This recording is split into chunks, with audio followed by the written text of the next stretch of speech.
મિત્રો આજે આપણા જોડે સાઇન આવ્યું છે એનું એન્જિનનું ટાઈમિંગ કઈ રીતે મેચ કરવાનું એના માટે ખાસ વિડીયો બનાવ્યો છે। તો સૌથી પહેલાં પિસ્ટન ટોપ ઉપર લઈ અને અહીંયા આગળ જે એનો એરો આપ્યો છે આપણે મેચ ચેક કરી લઈશું। આ રીતે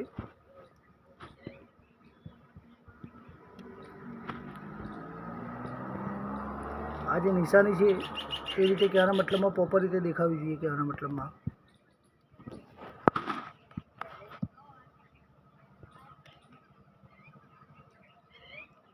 ओके आ निशानी प्रोपर रीते मैच थया पछी क्या मतलब पिस्टन टॉप पर लीधा पछी उपरનું જે ટાઈમિંગ છે એમાં ખાસ ધ્યાન રાખવાનું છે કે જો પિસ્ટન એકવાર ટોપ ઉપર લઈ લો એટલે કહેવાનો મતલબમાં નીચેનું ટાઈમિંગ ઓકે આવી જાય। ઉપર જે ક્રેન્ક શાફ્ટ છે એમાં ખાસ ધ્યાન રાખવાનું છે કે સૌથી પહેલાં જે ઓલ્ડ મોડલ હોય તો આ ક્રેન્ક શાફ્ટનો જે આ પોઈન્ટ છે નીચેની બાજુ આવશે અને જો ન્યૂ મોડલ હોય તો ઉપરની સાઈડ આવશે। તો સૌથી પહેલાં આપણે નજર મારી લઈએ।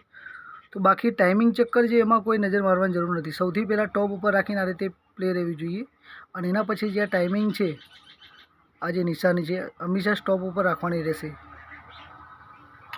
અને ઓલરેડી જૂનું ટાઈમિંગ જે છે તમારું એનું ઓલરેડી નિશાની આપેલી જ છે। જો પણ કોઈ પણ એ રીતે થાય તો આ નિશાની આધારે તમે મેચ કરી શકો છો।